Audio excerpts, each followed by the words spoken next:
Welcome gamers to Sintopia. This is going to be sort of like an introductory video about this incredible game. Like, this is an amazing game, and so I'm going to be giving as many tips as I possibly can. I'm going to be going through the various game loops in this game. There's a lot of interweaving sort of elements that sort of all combine in to create something that's much greater than the sum of its parts. It's an incredible game, this one. Like, it's it combines like kingdom sims, for example, like Majesty, and even even Dwarf Fortress. It's a part God game. Think of games like Populous or Black and White.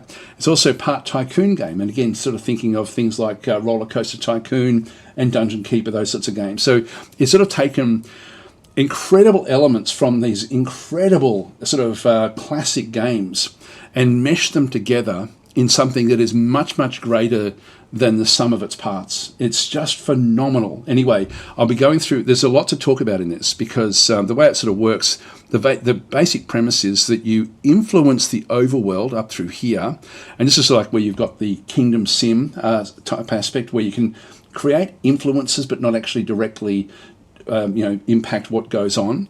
And you also play part God game here, where you can actually then sort of directly sort of push things around to a degree, but not in a very strong way. But the influence you have there dictates a lot about the way that the game then sort of develops as you play it.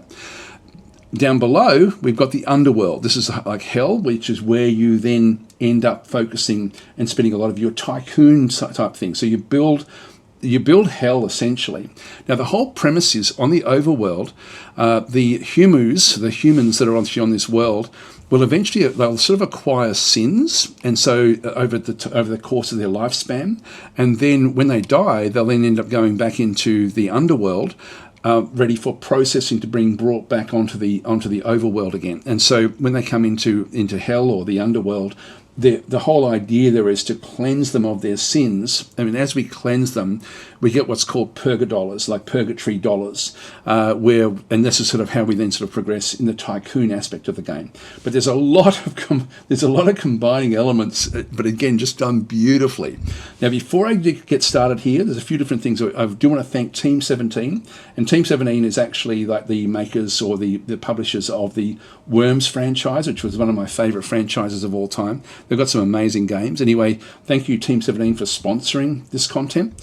Also, the developer is Pyrrhonites, which sort of like industry professionals have got together to sort of start to build this. I can't believe, the polish in this game is just next level. It's unbelievable. I hope that I can do justice to just how good this actually is. This is sort of one of these games that I've been, like, since I've sort of got the playtest here, which I'll talk about in just a minute as well, I've been blown away by just how good it is. And it's been one of these games I just can't stop playing, which is, for me, is great, because I don't normally play games for fun, but I have been playing this one for fun. So anyway, thank you, Team 17, for sponsoring the content. A few other little things I'd have to mention. There is actually a link in the description, so please go and have a look at the link. That'll take you through to the Steam page. If you're watching this before the 10th of February through to the 16th of February in 2026, it's basically around the time of this. This will go up a couple of days earlier than that. But if you are watching it in that period, do yourself a favour and apply for the playtest. So there is actually like a thing there. It's not a demo where you just download it. You do need to actually apply for the playtest. We can actually then go and play the game, and so definitely do that. This is one of the reasons that I've got this. This content is being sponsored, is to sort of push that playtest. You really won't regret it. I tell you when you'll regret it. You'll regret it if you do it on the 16th of February on the last day, because there's so much in it that if you give yourself just one day to play it, you're going to be disappointed, because you're going to be wanting to play it more than just one day. So get in early, guys. I seriously mean that. It's incredible. But have a look at the Steam page as well. The link will take you through to the Steam page. You'll see this will be the second playtest, and it's actually interesting to see I wasn't even aware of this game actually until I sort of came across it just in like last week. And so for me it's been fairly it's been a very interesting experience to sort of play a game this good. It's not even it's not even in early access yet, but it's just so polished. Anyway, you can also wishlist it if you're watching this sort of around that period and you think that you may like the game. And I know that so many of the viewers of my channel will actually be just gobbling this content up.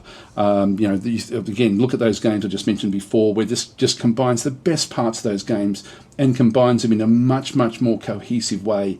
Dwarf Fortress, Majesty. I know you guys love those games.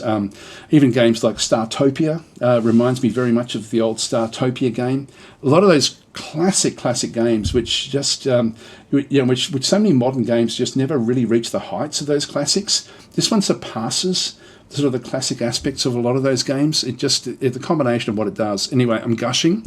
I don't want to be gushing just yet.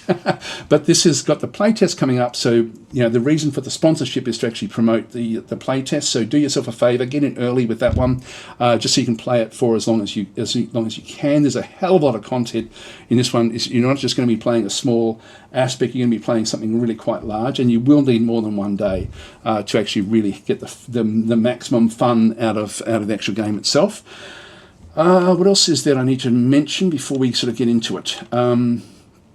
I think that's pretty much it for the just getting all of the peripheral stuff. Let's get into the actual what we're going to be doing. This is going to be like I don't know if I mentioned this before, but it's going to be sort of like the initial video of what's going to be an ongoing series of games. Now, this is not going to be, I'm not going to be actually, I don't think I'm going to get to the point where I can actually then go in and start the actual series. I'll do that in the next video. So we'll start with the ground running in the next video. I really just want to go through the various mechanics in the game and tips, so that if you do pick it up, you'll at least be able to get started.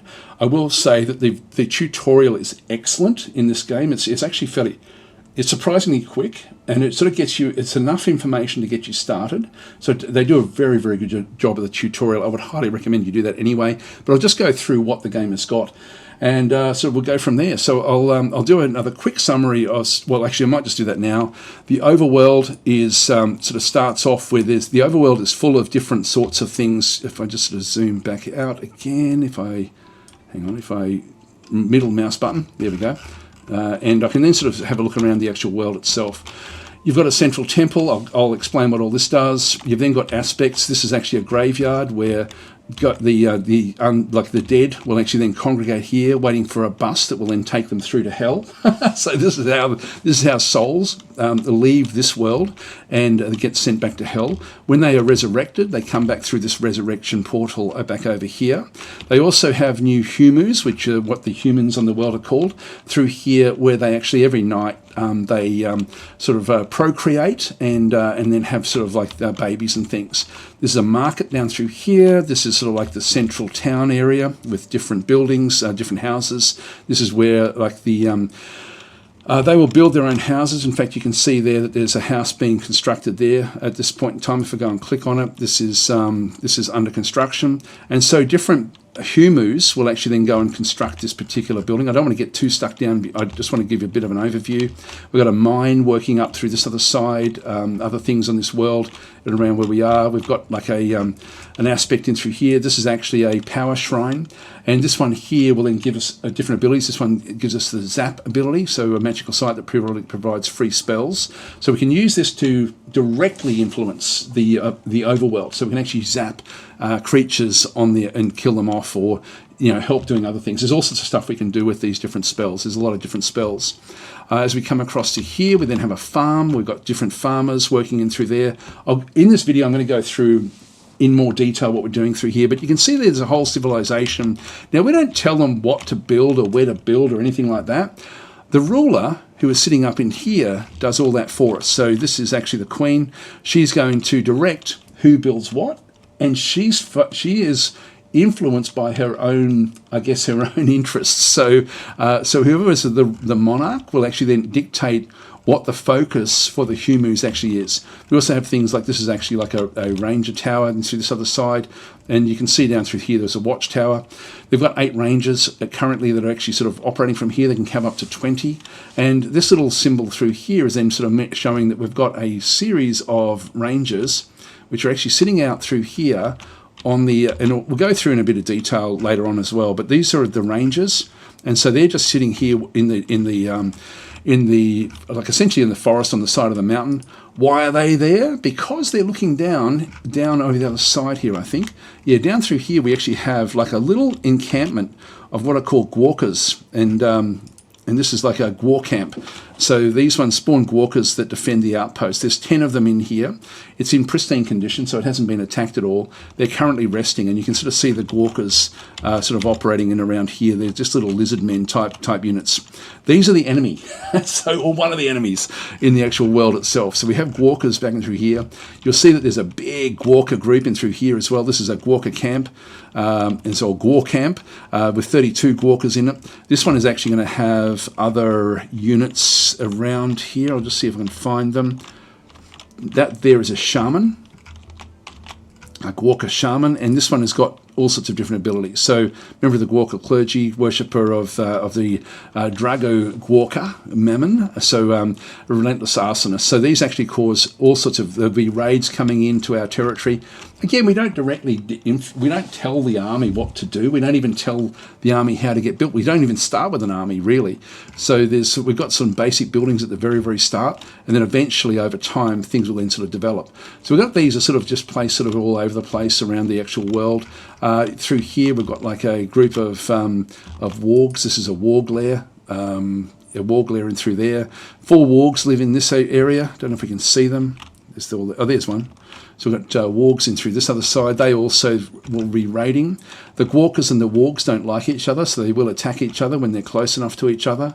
So there's sort of like this interaction through there. So again, we just really are influencing this world.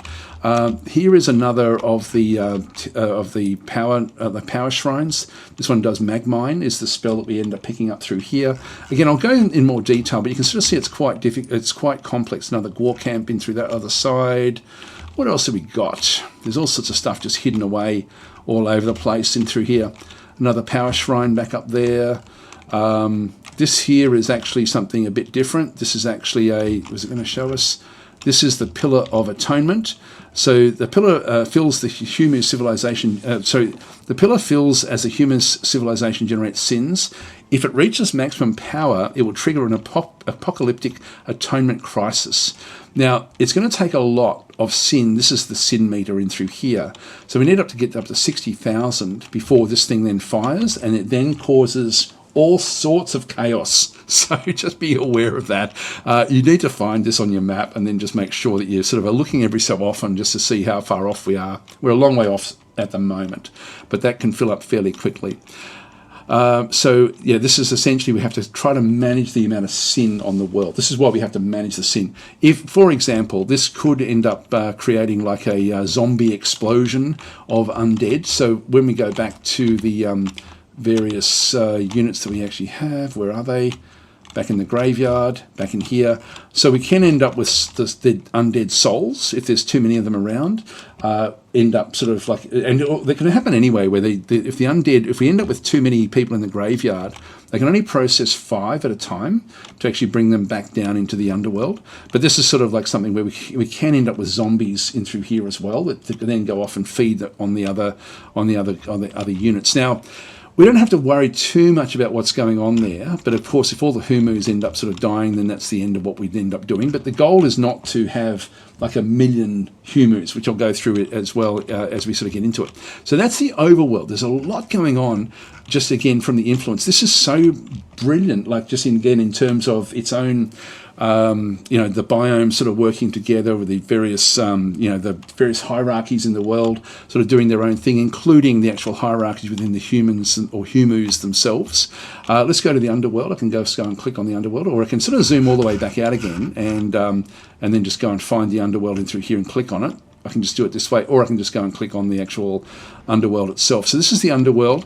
The souls arrive here, and then we have to build a management area through here, or all the way across to this other side, to eventually sort of then have the cleansed souls come back out through this portal. This then takes them back up through here again, back to the overworld, where we then come there. So once they've been processed and cleansed, they then come back out of here.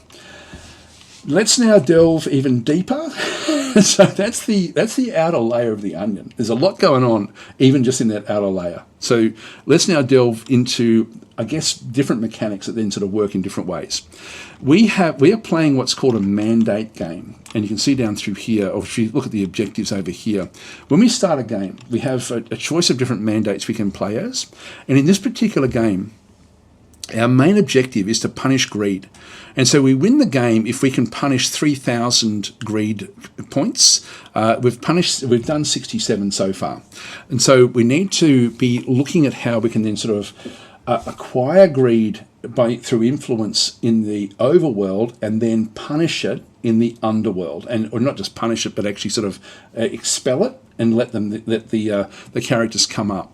Now, one of the really interesting things about the Humus is that as they acquire different sins, there's levels of, I guess, debauchery for the actual, or deviation from the, where we can end up with sort of like deviants that are sort of like are so sinful that they can't be cleansed in an easy way in the underworld. So you have to sort of be very mindful of how you then go and do that. We also have secondary elements. Now, all of these, if we can do the first one, we then sort of end up creating a whole lot of different mandate points to allow us to then go and play another mandate. I've actually got, the version I've got has got like a hell of a lot of different mandate points, so I can sort of keep on showing different mandates the way they work. But I think that this is in a sort of like almost an interesting part. I'm going to say almost because I played one where it completely destroyed itself very, very quickly, and I'll try to explain how this one actually does work. So as we punish any of the sins, doesn't matter about through here. Actually, sorry, I'll go through these other secondary elements as well. We have to break sainthoods back and through here as well. Saints are such pure humus that they actually aren't impacted by a sin, so they don't actually acquire sin in the world, and they essentially just so they don't really generate anything good for us. So we don't really want saints, or some of the mandates may be that we need to acquire a certain level of sainthood. In this case, we're supposed to try to break the sainthoods. So we need to break like 15 of those as secondary objectives. We need to actually heal Humus as well. And we can do that through spells, is probably the main way of actually doing that, or through doctors. But we don't actually have as you'll see soon, the ruler that we have does not really value doctoring, so we'll probably have to do that one through spells if we're going to be doing that one.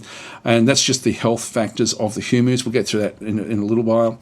And then also have employees perform critical failures. We need 2 of those critical failures. Some employees, imp employees, so these are the actually imps that run the underworld, have a chance to trigger critical failures while working. Failure chance mostly depends on their traits. So again, we're going to sort of see that there'll be other things that even like those as well. So let's have a look at the Humus. Let's just go and have a look at just a typical one. I'll just get rid of the objectives. Let's go down into the village and just find somebody wandering around. Why are you lying down? You can see there's a whole lot of different things through this other side, where we have different things going on through here. This one is death by electrocution. I must have killed that one earlier. I forgot what I was doing when I saved the game. Let's go into the market. It's daylight at the moment. By the way, there's a cycle through here. Maybe actually what I should do, I'm sort of now all over the place. There's a lot going on. Let's talk about the interface and what we can see here. So I'll actually just, that's a corpse here. That's just a corpse that's sitting there. So as we have a look, we have a day and night cycle. We have a night cycle through here. And this is where they shaboink at night, which is where they create new babies, essentially, for the next day. But it also increases the lust sin, so that they become more lustful the more that they can do that. It also then means we have to feed them. Now, at the moment, we've got 62 living Humus in the actual world itself. So this little map down through here, this is actually really important to see what we actually have down this other side. So we've got living Humus here, we've got 62. Over through here, we have the souls in the cemetery waiting to be transported across to the underworld, and then we actually have souls in hell. We've got 17 being processed at the moment. So this is actually what our current level is. We get new souls through shaboinking at night time in that night period. Then we actually have the daytime. Now there's different triggers that happen, like for example at noon we end up having, that's when the Humus will then go and eat. And so there has to be enough food stored to be able to then go and feed the Humus. Otherwise there's going to be a famine, in which case they then have gluttony as their sin that they acquire. So different things will affect the various sins of what actually does go on with what they end up doing. So that's actually with the day-night cycle. It's very, very important with what actually does go on through there. Down through this other side, let's just go through. We've got our objectives down this way. As critical things happen, we'll then actually end up with alerts. So the alerts will then sort of show up through here. This is Purga dollars back in through here. So that you can see there's your available Purga dollars used to build in Hell, recruit employees and pay upkeep at dawn. So every dawn we have to then go over through here. We then have to pay the cost of running Hell, and we pay that through Purga dollars. And you'll see that we generate these mainly by removing sins. That's the main way that we actually end up sort of cleansing off. So we need to have Hell running as a Tycoon game very, very effectively to be able to keep on paying. Now the upkeep for the Purga dollars, for the next upkeep, this is what we have currently on hand, but the next one is going to cost me 2,875 with the actual Purga dollars there. That's the actual upkeep of running Hell at the moment with what I've actually built. Now the next one through here is actually really a critical important aspect. Big tip, really focus heavily on the heroes. Now, heroes are when you resurrect a soul, if it's got less than 50 combined sin points, it will then generate 1 heroes. Heroes are how you improve your buildings, and so you can use this to spend in very, very strategic ways, but you do need to focus on that.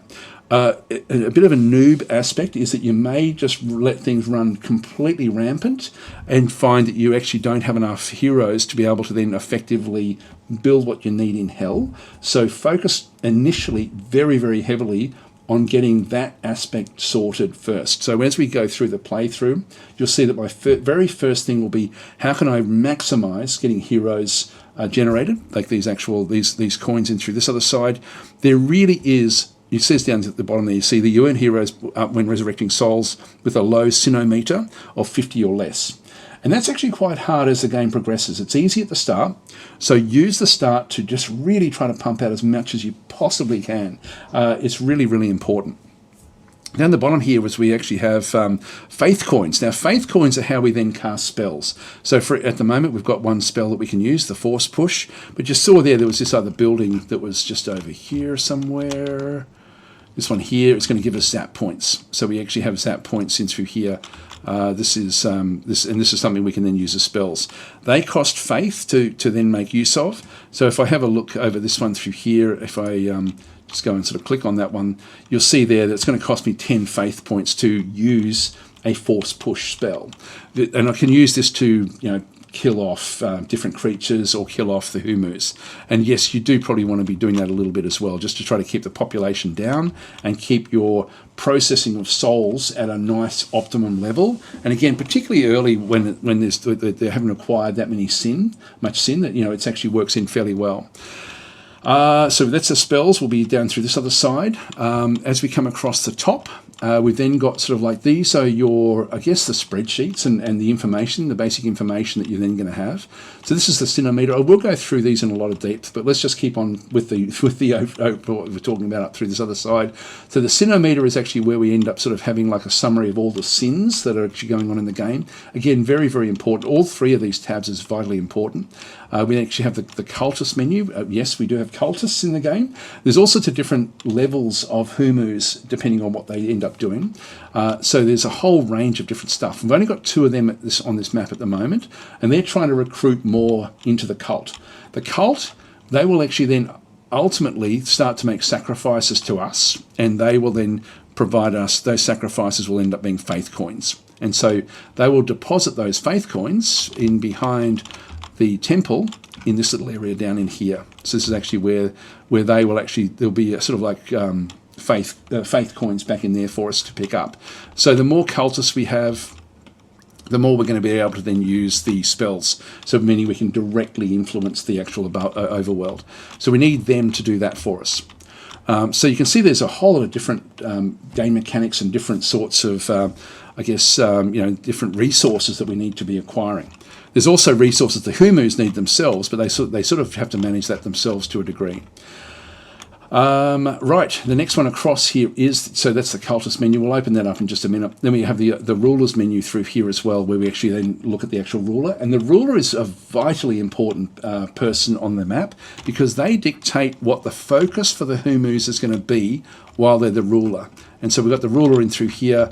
In this case, we've got like a ruler. I'll come back and we'll do a deeper dive into what rulers do in a minute. But they actually dictate what they build, what their focus is, what's important, what's not important, things like this. And we'll see there that in this case, getting those secondary objectives of healing the Humus is going to be a problem with that particular ruler. But we'll come back and have a look at that in just a minute. Let's go to the hell. So I can just go and click on hell through here and switch the mode. So that's actually, again, where we are through this other side. And so as they sort of come back in through this particular location, the souls are now waiting in line. And then from there, they then sort of move off, going into various rooms that do different things in through here. This is really cool as well, I've got to say. I really am enjoying this this aspect of the game. There's all sorts of stuff you can go and build in here. You've got to look after imps as well. Like we actually have, like this is actually the management of the various imps. So we actually have... so the imps are sort of like your employees, and they have you have to pay them. So, for example, Carl Grins in through here has got an ability in through here where he's got low stamina. He's a loser, but he doesn't. We don't have to pay him at level 1. So we save 160 what is it called again? Perga dollars or perga bucks per day. But he actually works less time, so he's actually lazy, which means he only works for 2 minutes 33 seconds at a time.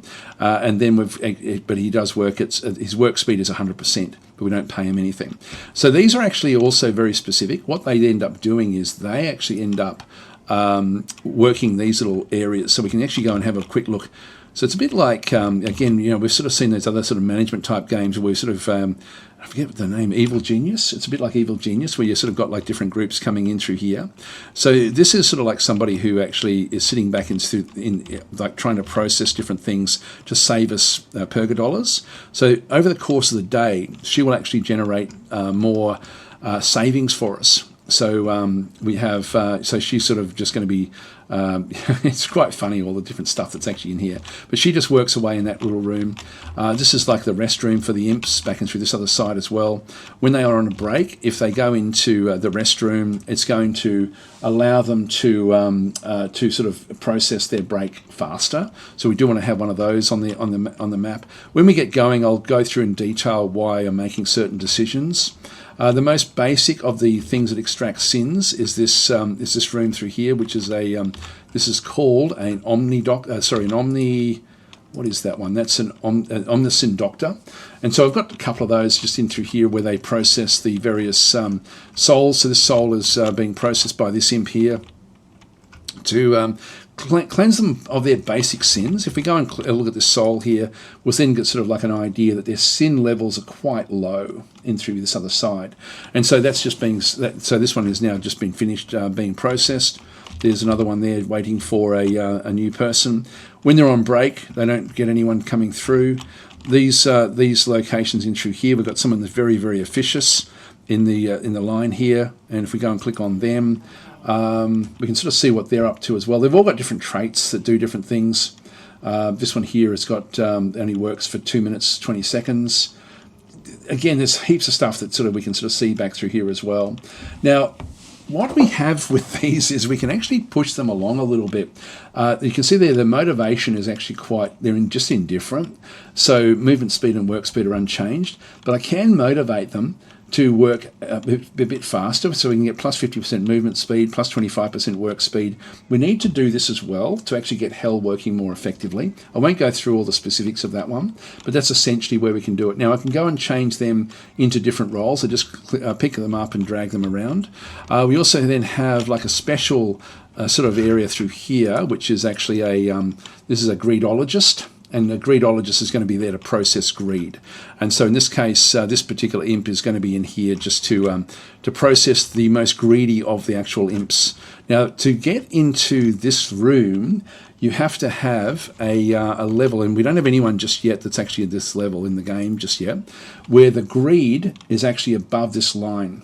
Now, when it gets above 50%, they become a deviant. And so we can see down through there, a deviant, when a sin reaches 50, a human turns into a deviant of that sin. Deviant humans get alterations, may trigger odd behaviours, and deviant souls can't be punished on these sin doctors, but require a specialist instead. So I'm sort of setting up ready for the first of the greeds, which is actually, again, our actually objective is to punish greed. And so we do that mainly through this building here. Now, to get the units actually into here, I need to have like a bit of a process. And what I'm trying to do here initially, and I'm going to change it when I do play the game, is to loop. They'll walk into this little entry area through here, and this is actually another special building. This has got like A, B, and C exits. If I go and click on it, we can then sort of see that we have like a different set of rules. This is actually a soul dispatcher, and so it goes through different rules as to how things apply. If we go into the actual rules itself, you can see there. It will go down A if the sins, so if through here, if I just go in and actually click on that one through there, so if the, I don't know if I can sort of show it, actually I can keep on adding more rules to it, but if the sins are greater than 50, go down that route, is what that sort of is meaning. You'll sort of be able to, if I go and add another rule to it, I can then go into, whatever the status might be. So there's a whole lot of different aspects. Again, we'll go into a lot more detail as we do it, but use these effectively to just keep on cleansing sin. So I can just keep the same people. This one here, for example, has got a sin level of 75. It's going to walk to here, and then it's going to say, okay, look, you're above 50. You have to walk down this road. They're then going to walk down this road and get to this other one. When they get to this one through here, there's going to be another one that sort of says, I've got more rules in through here as well. If I just go and have a look, C is if they're a deviant. So I've got this one in through here. So if that is, actually, if I just go to add rule, I can't really see it there, but if they're a deviant, then, go down this road. Other than that, just keep on, if I just go back to the rules again, right click, can I do that one? Info, rules. Just go to A, which is this way here. So they're just going to keep on walking off in that direction, which means that they're just going to be reprocessed again through these various Omnisin doctors. So there's the sort of like the building. So this is actually where we end up, very much a management game, but we've got full control over how we then sort of do things in this world. And so the only one I'm actually setting up initially is greed, because I've already got it set up so that greed will be the main one that we have to process, but we will eventually have to process others. To try to keep on explaining what's going on here, we also have another little area through here, which is actually a, this one here is, if we go and click on it, is a Hell Puppet Show.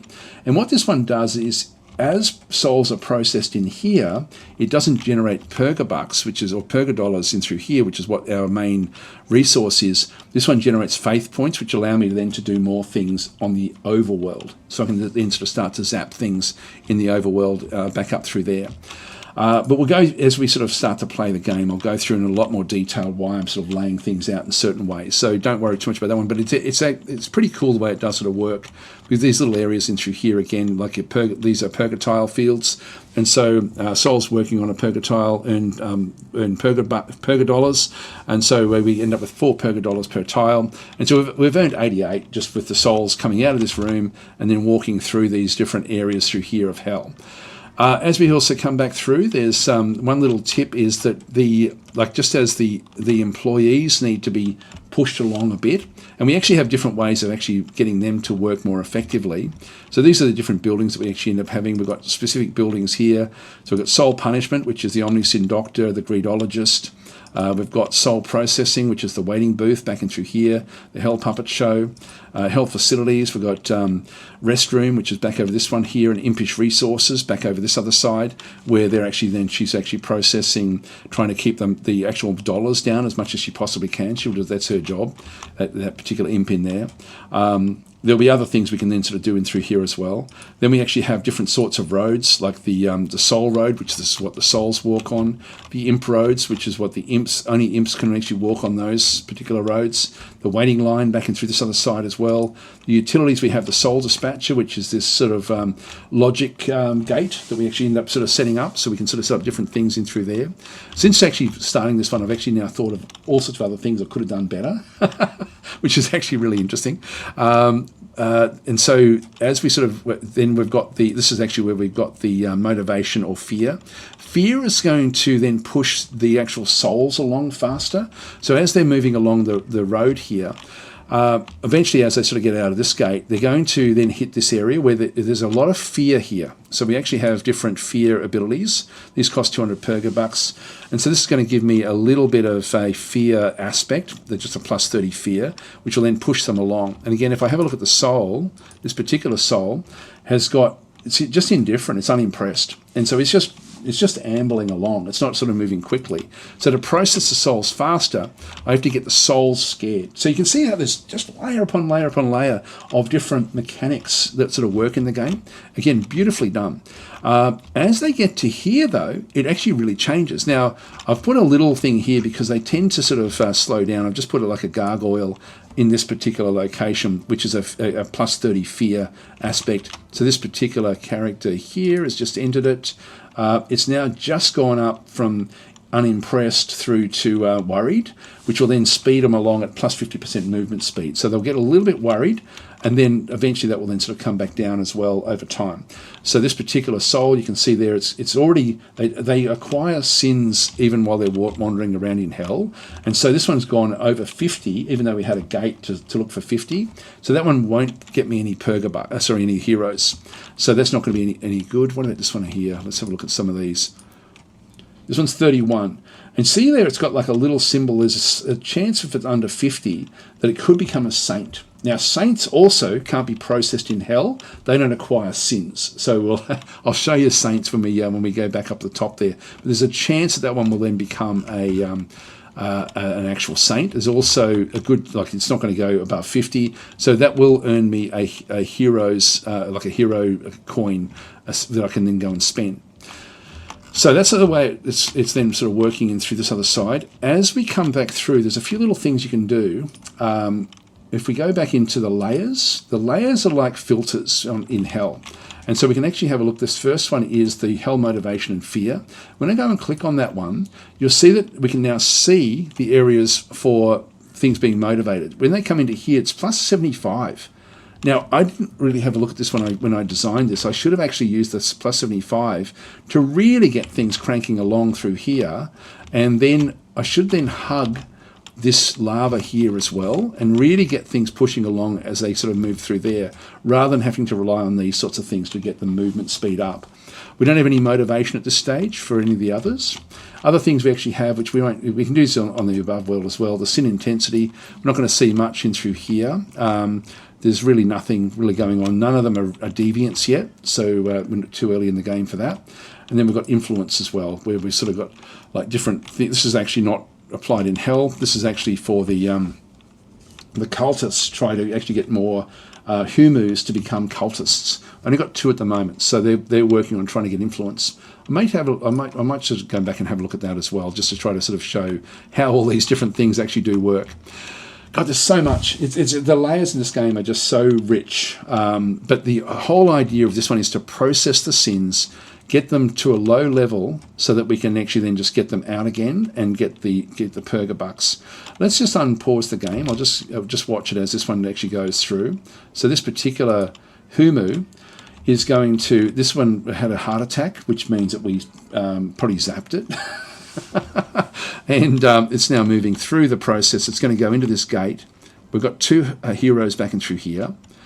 It will then hit this level. It'll go back up. Now, it could become a saint. We'll just watch and see what actually happens. Bang, up it goes. There's the one hero that we end up picking up through there. So we end up getting 1 hero there. Let's just go to the above world and go back to the to this location. And we'll see this one now come out of this gate. Here it is.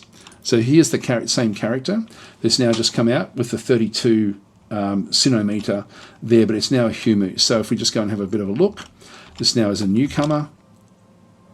And did he die straight away? He certainly had a rough landing. That may be... Yeah, he's actually suffered a lot. He's down to 17 health already. And I think he's sort of stuck where he is. So so when I get the zap, I could actually kill him off, but he'll probably end up just dying there, I think. So anyway, his sin levels are really quite low. He's got 0 in terms of greed. There he goes, he's gone. Where is he, actually? I'm not sure where he is. If you just go and... Oh, here he comes. He's wandering out, but he did take some damage from his arrival in the world. And he will now just go off. He's a newcomer. Newcomers don't have anywhere to go. They become envious if they see other people around the place. So his sin meter will start to go up as he witnesses things in the world. And so that will be then what his life journey will be, that aspect of it in through there. So very, very low. And again, I'm sort of wanting to get more. Now this one again, the greed resistance has now gone down. If he does see greed, he's going to then be impacted by it. If he sees people in housing, he's going to become envious of them. Things like that. So his sin meter will start to go up. Let's just pause again and have a quick look and see a few other little aspects about the filtering that we saw there before. So we've got, again, the hell, fear, and motivation. We're not going to see that at all on this particular map. If we go to the next one here, which is the sin intensity, we may see certain things where there's different colours. We're seeing different groups in through this other side. This guy here is at over 100. That one should be over 100. Oh, this is 93. This one over through here is 105 as well. Actually, we're seeing the main sin that they've got. This one is yellow, so that's mainly going to be greed, is what's actually happening through this other side. These ones are mainly filled with pride. So these are merchants that are actually sort of working away, mainly pride there again as well. So we can start to see this one here is purple, and purple is going to be lust, I think. So he's been shabonking, is what they call it in the game, at night time, and so acquiring lust through that.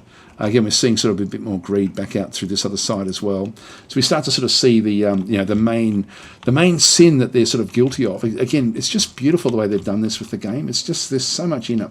The next one here is actually the influence. Now, because we've only got 2 cult members, there we go. Look, we've got a red one there already, another red one over here. So what this is, these are Humus that have been under the influence. And so we have this one here. This is Crispin Gouache, who is a cultist. So he's a full-blown cultist, and they perform things at night time. So that's essentially that's one of them in through that side. So these are just, they still have their own cycle of sins. So they do, so different things actually happen with them. But we can control sort of what the cultists do of an evening. We've got another character over here, which is also a cultist. Now that's funny, I thought there was more than that. Let's just go and cycle our way through. Yeah, they're the only 2 cultists. Funny, I thought there was another character that was actually under the influence over here. Maybe not. May have wandered off somewhere else. Oh, here we go. See how this one is just slightly different colour?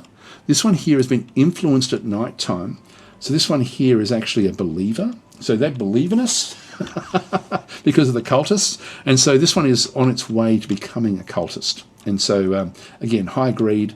And so we can start to sort of see different aspects of the game through these meters. So again, which is they've done such a great job of managing everything in the game. Now, we spoke about the mandates. Let's say we should go back and sort of start that little loop as to how things are working and why we've got sort of like so much greed that should be coming out of this marketplace very, very soon. Now, as I said before, I really just want this video to be an introduction. And you can see there's so much going on. Go to objectives again. So our objective is to punish greed. Now, we actually have different ways of doing that, but the main thing we end up having is our ruler. So let's just go up to where the ruler is. Now, I can actually open up the ruler menu or just go straight to the ruler there. Let's just zoom in on the actual ruler.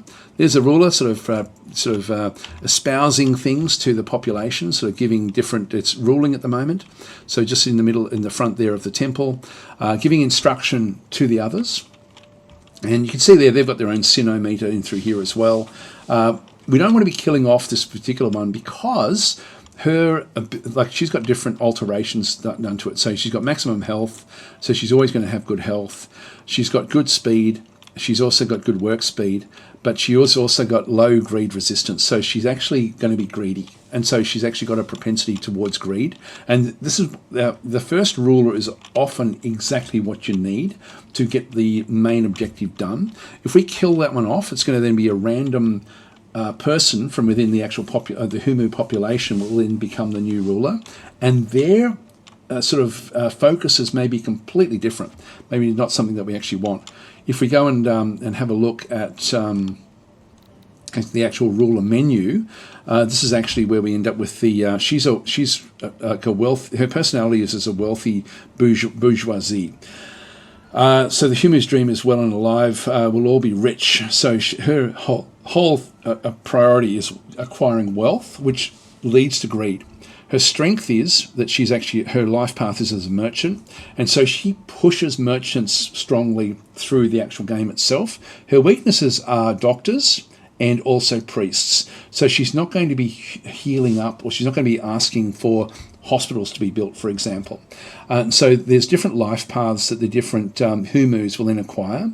So her life path is as the sovereign, but she's pushing merchants. Now she's got galvanized merchants. Any merchant in her reign will have more health, more speed, more work speed, attack speed and damage. So attack speed and damage won't affect them. So in this case, because her personality type is the wealthy bourgeoisie, and we can see down through there that the fair trade aspect is what she's pushing forward through here, which means that greed is what's being promoted through her reign.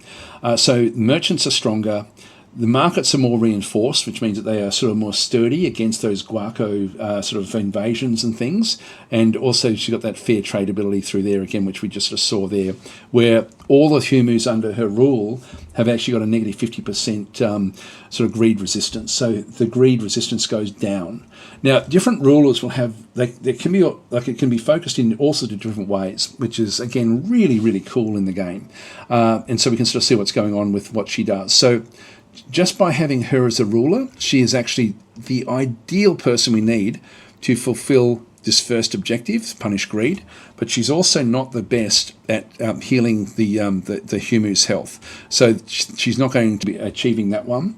To do that, we need to then look at something else. And there's two little areas which we haven't really had a good look at yet, which I'll come back and talk about these in just a minute. But this one here is the Liber Administratum. This is actually your main way of managing hell in particular. And so when we have a look at this one through here, God, there's so much in this game, isn't it? It's just phenomenal. It's a little like as you discover each little bit, you think, oh wow, this is so cool. We've got different pages here that do different sorts of things: infrastructure, punishment. This one here is just administration.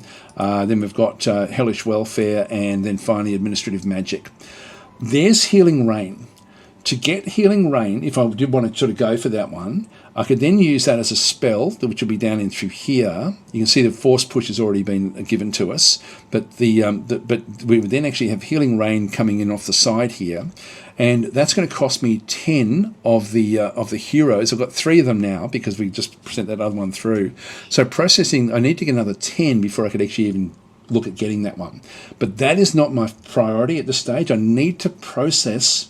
I need to look at the Purga bucks and bring this up. Even just by having it on for that small amount of time, we've already generated more money than what we need for this current day, and we're nearly at noon, so we should be able to generate a little bit more, have a bit left over for the next day.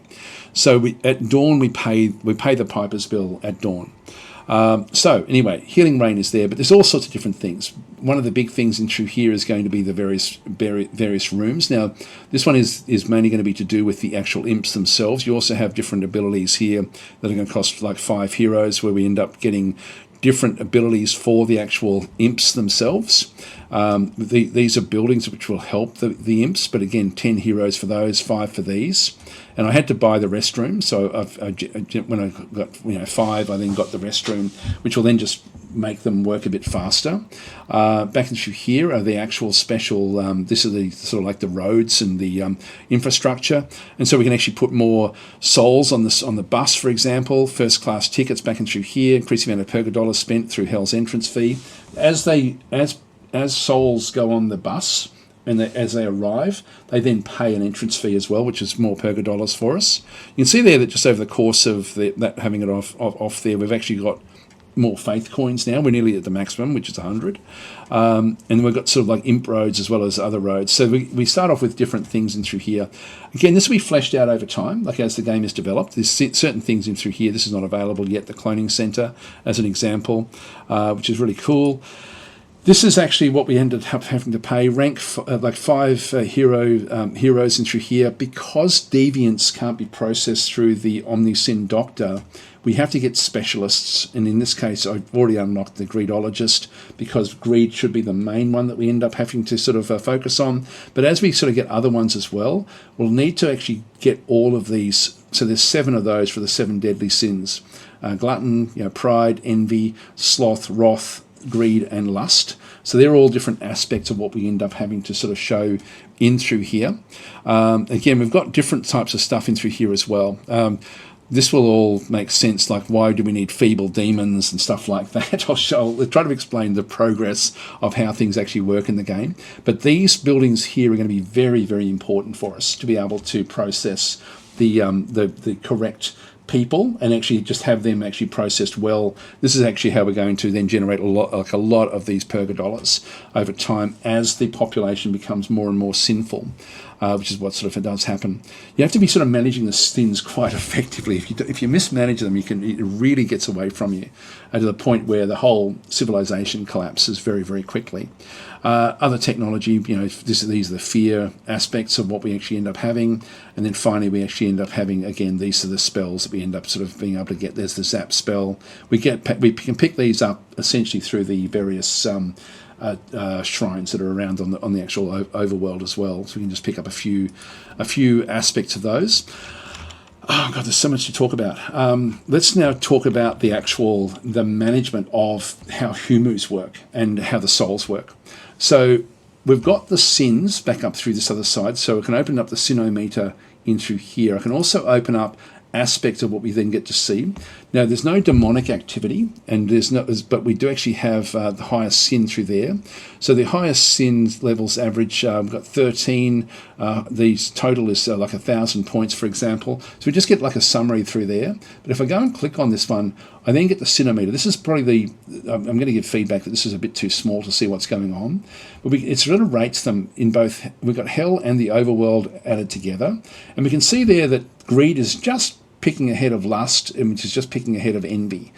So that's first, second, and third in terms of what we have. But as the characters do their own thing during the day, all of these sins will then start to come back up. And we can sort of see down through there, we've got, so this is actually the sins in through this other side. We don't have any demons. When let's just say that a character has got like a greed level that goes into deviancy, which means we can't process them anymore in those Omnisin Doctors. We then need to process it in the Greedologist. So I hope that you're remembering all those different buildings. If it gets to 100, they become demonic in their deviancy, and they can then spawn into the world as a demon. And the demon will then sort of do all sorts of really negative things, so you don't want them getting that high up. If you defeat a demon, so that you're then going to have like soldiers and things that will end up sort of fighting the demon, through the civilization. The demons may attack the civilization itself. So if you end up with too much demonic activity, they will spawn into all these different sort of demon forms and then sort of run rampant on the actual world itself. So just be careful of that with your actual overall deviancy. If you end up with characters that are deviants, and we'll have a look at those in just a minute. But in this case, we've actually got 5 saints on the world. Let's have a look at one of those. If I just go and cycle through these, there's a saint here that's just falling asleep. These can't be processed, so this one here is actually a newcomer, just sleeping on the ground. These don't acquire any sin. So if I just go back and find, actually I know there's another one. Let's just go back to all of this again. I'll just go and get that one back up. So if I go from saint to saint, and I'll find one that sort of is in amongst other groups. Actually, they're all just where they are. Okay, this one's here is on his own. This one here is actually a ranger. He's a saint, and so they've got holy patience. The only way we can break down holy patience is to make them wait in lines, which is why we actually have those lines. So we can create areas where we try to break down their holy patience over time so that they become more sinful again. Otherwise, they don't generate anything. They don't do anything for us. They basically are just sort of like, they just make their way through. They're going to have like a consistent sinometer. It's frozen at where they actually are. So the more of these guys we have, the worse off we are. We do have an objective here to try to break 15 of these guys, where we need to keep them in waiting lines in hell to sort of break down their actual patience so that they become sinful again. They become frustrated. That's what we need to then go and do eventually. So that's them. Deviants, we don't actually have any on this world at this stage. The cultists we're having through this other side. If I go back to the sinometer in through this other side, I can also then just filter it again by either the overworld or hell and sort of see what they are individually in the different locations. So we can sort of get like a bit of a, like for management aspects, it's going to be fairly useful with what we end up having through there. For the cultists, we can actually then tell them what we want them to do. So again, the cultists are when people actually end up becoming believers to the point where they really are fully on board. What they will do is they will do whatever we ask them to do in through here. So we have an activity where we can go and change the activity. And so at the moment, I've got them. They're trying to get more believers to become more cultists, and we're trying to get more. So we're trying to spread the word. Now I can tell the cultists what to do in the world. And so I can tell them to just do nothing, just stay at home. If we're finding we've got too many of them, we can do that one. This is the one that we currently have, which is to get more of them. We can do a dark procession. So this one here, they generate more faith coins. If we're using a lot of spells, we can sort of end up having them just really try to focus on getting more faith coins for us. We can also try to get them to work harder to get stockpiles and food and things, like if we need to try to feed the population. So we have sort of almost like direct control over what these guys do, but we need more than 2. Then we have once we actually have 10 cultists, we can start to do other things in through here. So there's a whole range of stuff we can then do the more cultists we end up getting. So we do want to, at the moment, we want to get more and more of them, which means we have to then go and sort of try to convince more of them to do it. And what they do is they just go and preach to people at night time and try to convince them to sort of go and sort of join what they do. Again, there's just so many layers on this game. So we've now gone through all the aspects through there. Let's now open up the probably the last really big area we need to talk about, which is actually the management area. Now, these are the various people we can employ. You can see there, like this one is going to cost me 1,120 Purga bucks to actually Purga dollars to get him involved. But he's high level. He's got like different abilities. He's athletic, so he's got plus 25 movement speed. He's also got plus 30% work speed. He stays on the job for 4 minutes 50 seconds. He's going to cost me every day 770. But if we've got a very, very important location, he would be probably worth the money. But at the moment, we certainly can't afford him. His work speed is 180%. So he works very, very quickly. These guys are just average, so these are just 1 star and through there.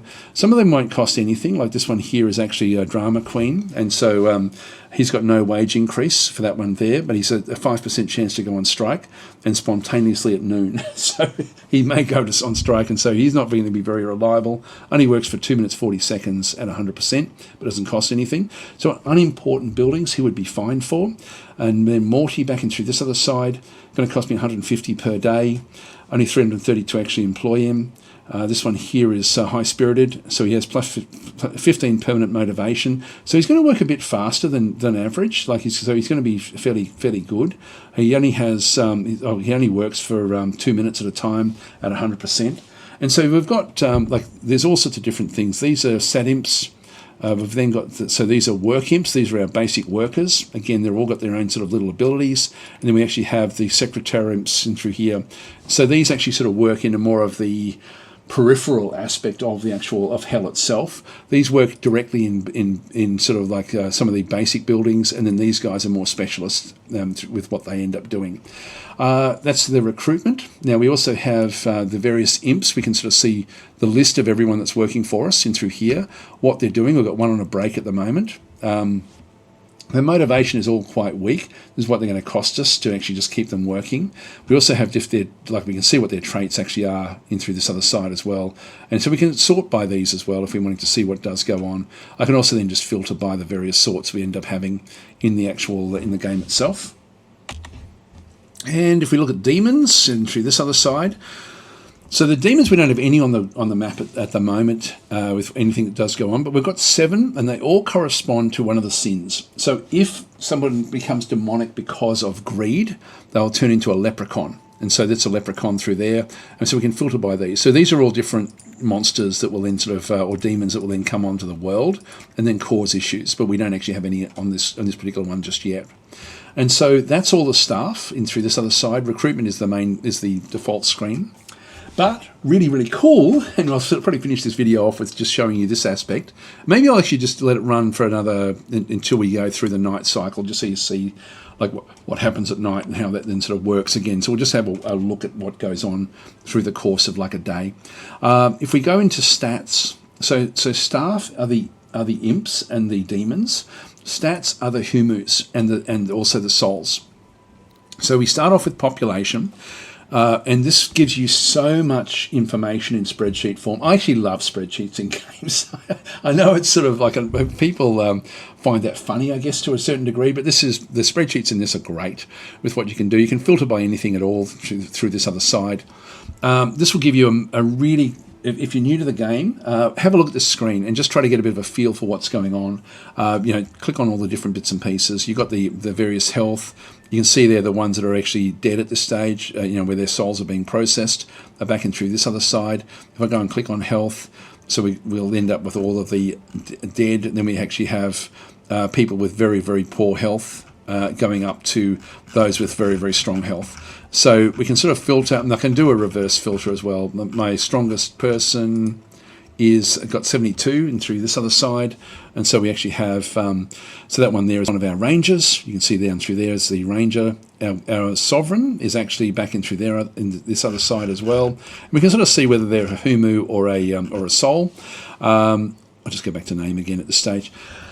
Yeah, we've then got sort of what their life path is, what their job is in the actual game itself. I'll go and show you that in a minute, actually in another screen, because that's also interesting to sort of see how the progression from the ruler dictating what goes on in the world, how that then transforms itself over time.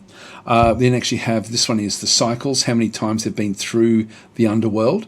This is their sinometer. I can go and click on that one. The lowest sins we have are 10, and the highest sins we have is 119 in general, but no one's a deviant yet. And so you can see there, this one is actually mainly through lust, is the highest actual individual sin itself through there. So I can actually just go through 31. You can see the highest of everything in sins is greed. So we're getting towards that deviancy which we're looking for. Heroes back in through this other side. We don't have any that are actually. We have a few in through here. So these are where they're low enough in their sin count here to be able to generate heroes for us if they can get through hell. So if they get processed and then resurrected, these will then generate heroes for us. These are the saints, so I'm going to go and click on those. We've only got 5 saints in through there. Again, I can just go straight to the various saints and what they're actually doing. So we've got different malices in through here. Magic resistance, so they have saints who've got a bit of magic resistance. They do have greed resistance there as minus 100, but they don't get impacted by it. And you can see they've got all sorts of different abilities in through here.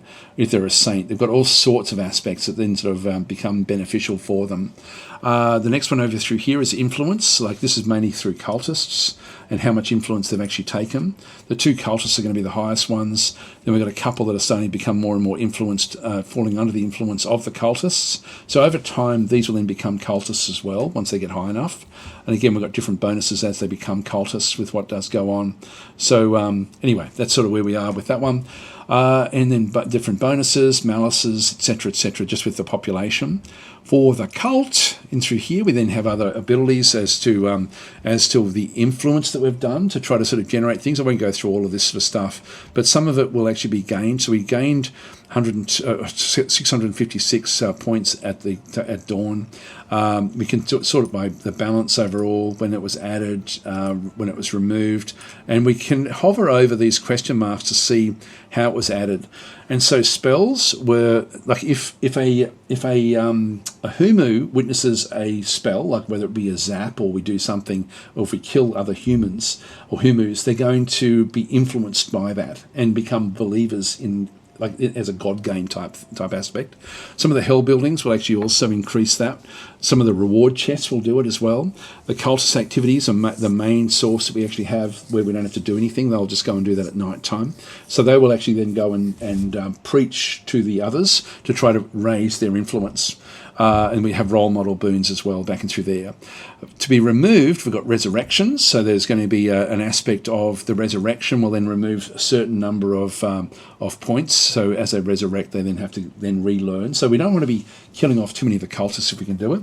Natural decay and void as well. So we're not actually getting any benefit through those. The sins back in through here as well. So we've got the various sins when these are acquired. Total at dawn, so plus 4,000 back in through this other side. Some of them are removed, only 270, and we can see again that most of these are going to be done through the hell buildings that we actually have. There's also these other different aspects of how things actually then do work.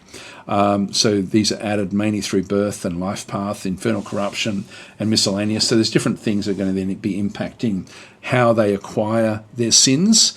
The economy, and through this other side, we can see down through here, this is all going to be $. I can do different things in through here as well. I can filter, I don't know if the others have got this. Yeah, look at this. We can actually filter specifically to see what's happened with greed. So we can actually have a look at just greed on its own. So I can actually, this again, if you're into spreadsheets and games, this is so damn good. Like this is the actual the actual cultist that we ended up having. We did have one that was removed. If we have a look, one of them died on day 2. Probably through me. I may have done something there on day 2 to actually cause that.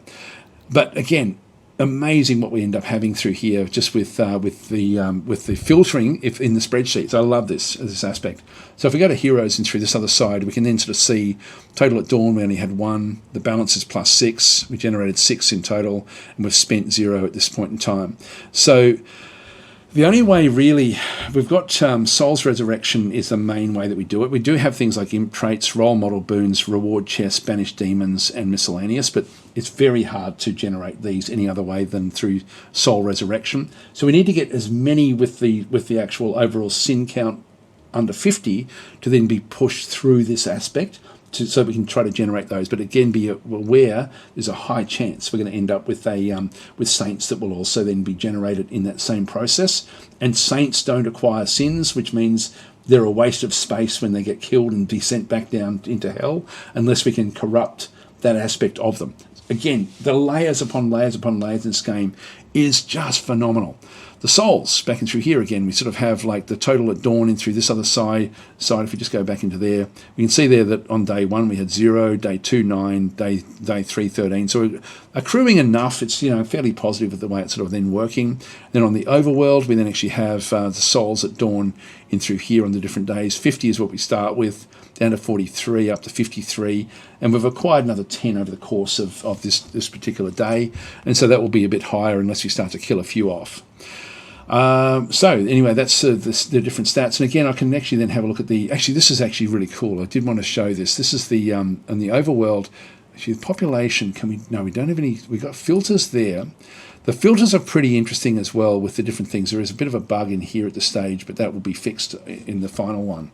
These are the various life paths that they can have. We can have a look at this in the overworld here to sort of see who's doing what and how many people are doing different jobs. So we end up having a total there of 63 at the moment, so all the life paths in through this other side. We've got like 1 ruler, and we can sort of see the building amount. We've got 1 building for the rulers. We've got newcomers which don't actually do anything at this stage. They're sort of on their own. We do actually have ruins in through there as well, which don't have any. These are the buildings actually. I'll just do them across the top. Newcomers don't have anywhere to live, and so they will create envy, like within their sin aspect, as things sort of develop. The next one we have across here is just a citizen. These actually have houses. These will get sloth over time, and they'll also do the shabonking and get and over at night time and get lust as well. So these are just citizens don't have a job as well. That's actually sort of what they end up having. So they just become lazy. They're the what would they be called? The people who play computer games. Those sort of people. They've got nothing better to do, like us. Anyway, I shouldn't say that. But anyway, the citizens get sloth over time. The gatherers in through this other side get greed. So they collect materials. These are going to be the ones that then sort of do the mining and those sorts of jobs. So they work in sawmills and mines. They collect materials. Now, we don't have any sawmills on the map. We'll have a look at that in just a minute. But we do have a mine. We saw that one before. These are the harvesters, and these actually work in farms and fisheries. Now, we don't have a fishery yet, but again, the ruler could say, I want a fishery built. So if that's more their focus, then they'll go and do that one. And they get greed while they work. So these guys also then, the gatherers also get greed while they are working as well. When they're not working, other things can actually then happen with them. And you can see there, are they meeting the ruler's desires? No, they're not. No, they're not. This is such an important screen. So this is under the Overworld. Clicking on the Life Paths tab, you can see exactly how the ruler is impacting the actual world itself. Very, very cool. A big tip is to go to this screen and actually see what's likely to happen. Actually, that's interesting. It does actually have that they are meeting the ruler's desires in through here. Anyway, the next one that we have is the rangers. And so the rangers require in fact, the rangers sort of correlate directly down here with watchtowers. We've got one watchtower on the world. We don't have any actual soldiers. Now, the soldiers also go in different levels. So soldiers work in barracks. They form war bands to conquer targets spotted by rangers. So the rangers do spotting, but not much fighting.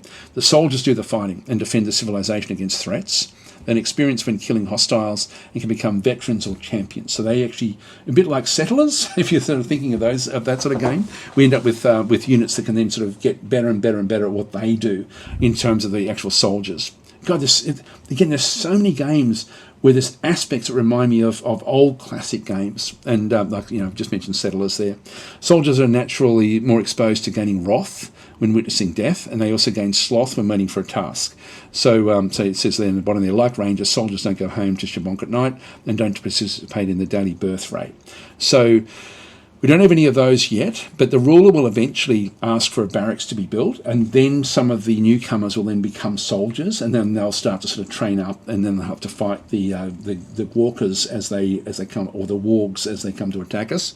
But you saw there that group of rangers that we have are sitting in the trees, watching the walkers, and so they are mainly just going to be, in fact, if it show it through here, they form scouting parties and wander the overworld to flag points of interest. They will call soldier war bands when encountering hostiles and can fight on their own. Rangers gain envy while working, with occasional bursts when building flags. They also gain sloth when waiting for a task. Now, they will also go and find those shrines that give us the ability. So once they identify them and have actually sort of really scouted them out, we'll then start to get benefit from those. So the rangers are very important. We start off with rangers, but we haven't got any barracks just yet. Then we actually have the builders themselves. They'll build a builders guild, again, if the ruler deems that as important, and it looks like she doesn't. This is the market, and this is where she's really focused. And so we've got 24 people that work in markets because the ruler is pushing for this. And so these actually are the main way that we're going to be getting greed. So merchants gain greed when working, with occasional bursts when giving alterations. They also gain sloth when waiting for a task. But they're going to be sort of working away, getting all sorts of different sins. But you can see there the focus from our ruler is to really push the merchants. Doctors, we don't have any hospitals, so we need to get those so we can actually get healing. Actually, that does sort of work with us, so I didn't think it did. And then we have priests in through here as well. And so, again, this is something where we've got 0 of both of these. And so the priest needs to have churches built. And so this is sort of like the complexity so far at this point in time of the game, where the different buildings, we can't say build a church and build it here. All we can do is have a ruler that values it. So let's just say that we had to try to correct something in the world and our ruler was really against it, but we needed it, we'd probably have to kill off our ruler and sort of work it through that way. I might, well, when we start the series, I'll actually be going through that anyway. God, there's been a lot to cover. I hope that this, I mean, it's just, there's so much to talk about the way this game actually works and functions. Let's go and actually just run it through to the next night cycle. So I'll just let things sort of develop and sort of work over time. Still got a fair few souls in through here. If I go and click on this one here, we'll then see in 45 seconds the bus will then appear. There's only 4 souls. Let's go and kill some more souls. And now I can just go and figure out who we want to do. If we just see like a collection of citizens, there's a group. I can just go and pause this and have a quick look and see. There's Kristen Stump. Low levels in through here, but again, we need to just cleanse these off. There's another one through this other side. And again, I'm looking down to see what their influence level is. I don't really want to be killing off guys that are actually, you know, are fairly good. These are just, that's a gatherer. Again, low level of influence. That 4 there, I think we'll actually pick on those. So we actually will use this, directly use this. Now the force push will then make the others that witness this become more influenced to believe it. So if we have a quick look at this one through here, the influence is low. You can see it's actually sort of showing, I don't know if it's a skeptic at the moment. If I kill them off with a big push of wind, which will go and do this one, I'm going to start here and push them all the way up into that mountain. So I'm just going to go across, going to grab it to there, let go, bang, off they go. That will then kill them. So those souls now go into the graveyard. This one here is actually still alive. So that one's actually managed to live. The one who lived, but you can see he's got high greed. That would have been good to get him in there. So these others will have seen that, and their influence has gone up just a little bit by witnessing what actually happened there. So that one's come back, and he's a bit freaked out by the big blast of wind. So we're getting sort of down through the afternoon now. The bus is just arriving now. We've got 7 souls in the cemetery. 5 will get on the bus. So they get on board. The Reaper bus fills up with 5. We've got 4 heroes now with some of the other units that have actually, or some of the other guys that have left. And so that now goes back down to hell. Let's just go and have another quick look and see the bus arrive. Here it comes. Comes into this area through here. This is Hell Plaza. This then generates us more of the Purga bucks with them just arriving. They all stand in line. They just have to wait. Now, if any of these were saints, they would then be getting pissed off with waiting. And so they're sort of waiting for stuff to happen, but this is going a bit too slow. I don't really like how slow this is. See how this one is freaked out a little bit? It's actually fearful. The fear meter is coming down because it's gone past this location here, but it's actually sort of dwindling away. It's 56. It will then go down this area. It doesn't have high enough levels here to be a deviant, so it's going to push off this other side. This guy here has been at the restroom. This one's coming back to work. This one's actually now moving in to process more people through there. This one's just walking in, taking its position there. Let's actually watch what actually happens here. So the Omnisin Doctor will then sit this one down and just let them go through their life, and sort of you can see we're any Purga bucks as we sort of cleanse the sins of this particular person. Their sin count is coming down. They can now potentially become a saint. And so they're going to leave this room fairly soon. We'll just watch what actually happens here.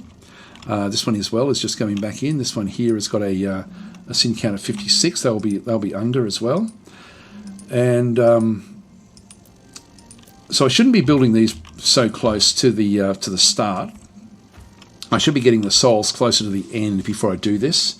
Down to 31. That should be enough to get through this aspect of hell. Let's just watch this particular soul as it goes through. This is an old ranger that's sort of now come back out. It's now going to be leaving and sort of wandering off. It's now going to go through the roads. It has to go this way.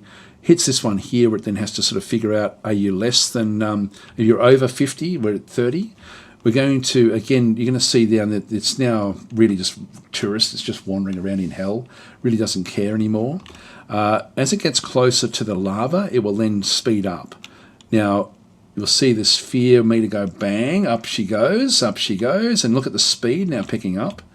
And as we get close to this lava, it's going to then push again. Is it? No, it's still actually just a bit worried. So I got pushed along, and there it goes again. Push right up to really, really fast. And so this one now is sort of coming back down again. It's going to get to the gargoyle and just be pushed along a little bit faster. It's important because it's still acquiring sins in hell. So there's more sins being acquired in here. Now we've just hit the night phase. I'm not going to follow it all the way through. We're up to 6 heroes in through this other side. What I can do is now spend more heroes on different buildings. If I go back again into the Administratum, this Liber Administratum, we can then sort of go and figure out what we want. Healing Rain is 10. We've only got 6, so I can't get that one.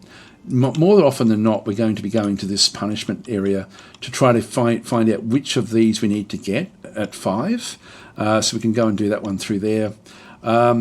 If it starts to get crazy with just deviancy and we end up just getting demons, we may want to spend 5 to get more feeble demons so that when they attack we have a better chance of killing them off. We're now at maximum faith coins in through here. I'll just go back upstairs. I won't spend this at this stage, but I would spend things on lust, I think, was pretty high, and what was it envy or pride? One of those I think was pretty high as well. In fact, we can just see exactly what it is by having a look to see what we have. So the second one is actually lust. So I could, and I'll just show you for the sake of it, if I go and get a lustologist back in through this other side, I can then get that building, which will then allow me to spend purga dollars in here. And I'm sort of putting my deviants to come down through this other side. So I could actually end up with a... I'll just show you another little area through here again. So as we have the groups coming through this particular zone, if I go into this building through this other side, we've got the soul processing, health. Actually, that's the facilities. There's the lustologist through there. It's going to cost me 2,500, and I can just sort of maneuver these with the Q&E key. Have it sort of that ends up sort of being next to this particular one. This doctor, so the lust doctor in through there. I don't really need it, but anyway, let's just go and do it. At that point, I don't have anyone working there, so I want to get an employee. I can go and hire one of them, and so in this case, this one's not going to cost me anything, so I might as well just get this one because we don't need anything at this stage. Drop him in, and so I can still get a refund here because I've got the game on pause. Actually, no, I don't. I do now. Let's just go and build this road so we can sort of connect this all up. It's got the output is right, but the input isn't. And I'll just process it once. I won't get the loop actually happening, but I could sort of loop it through. You don't have to be as condensed as what I am through here, but I'll just get like a soul road and just move it down into here, and then just move it off down this way as well. Now, we need to split what's going to happen. Like, I only want the greedy ones to go this way. I don't want everyone else to go down into the lust area. And this is only for deviants. We haven't got any deviants yet that are actually around. But if we go and I would then sort of go into the waiting line. This one here, the soul dispatcher. And again, I just got to make sure that the entrance is exactly where I need it. So I just go and press E. So it's coming down this way. And so to set this one up so that only greedy ones go through, I would then go and grab that one through there. I don't have to have anyone manning this particular one, but I'll just go and click on this one through this other side. And so I want to create a rule that goes off on C. I want the default to be B, so it's just going to go that way. Ultimately, I could end up with it being split either way with something a bit different. In this case, I could actually end up with another road there if I had the space, but I don't think I've got the space for it. And so in this case, it's going to be defaulting to B. I'm just going to go into creating a rule for C. So I can just go into here. And in this case, we've got the status. So if I go in to have a look at the statuses in through this other side, we have statuses. I can then go and click on specific things. So if the selected status is a greed deviant, which is what we want, I then just go that one. If it's equal to, I can then go and change either equal or not equal and apply. So if it's a greed deviant, go down C, otherwise go through B. And I can just leave it like that. So this is sort of how we then can dictate how. So this one checks for deviancy, this one checks for greed deviancy and pushes them down this way. Everyone else just goes down this way if they're a deviant, which is not really ideal. I can also go into this other side and go into with the demolition tool and go and move can pick up different buildings if I want to reshuffle the way hell is laid out, which is great. It doesn't cost you anything to do that. If you go to demolish, you get back half the points you've spent. Roads you can't move, so you do have to sort of then go and move the roads around. But it may be, look, this is very, very compressed where we actually are. So this is not very well laid out, but I just was playing around just to see what we ended up getting. Let's go and unpause the game again. So this here is the one that's actually now sort of satisfied its levels. So the sins are 32. This one here, its sins have got to 34. So we're going to get more purga bucks, so the heroes backing through here as they go back up through. It's now night time. Let's just go back up to the overworld. And we can then sort of see that it's now, the sun is set. There's no souls waiting in here, which is a bit of a problem. And then we actually have... these will start, the citizen will then go home, and we'll see a few different things here that will then start to happen. Here's a cultist who is preaching to the people inside this house to become more influenced. So they'll become influenced over time. So the actual people inside that particular house. So the other one will be in here as well. If you just go and cycle through, there's one, there's another one preaching over there. So, convert. And now we're seeing the little love hearts sort of appearing as they sort of start to shabonk. Now that's actually now too late. What I could have done though is I can ring these bells, which is going to then cost me this sort of magic. So if I just go and do that, it's then going to wake up the people and stop them from copulating at night time.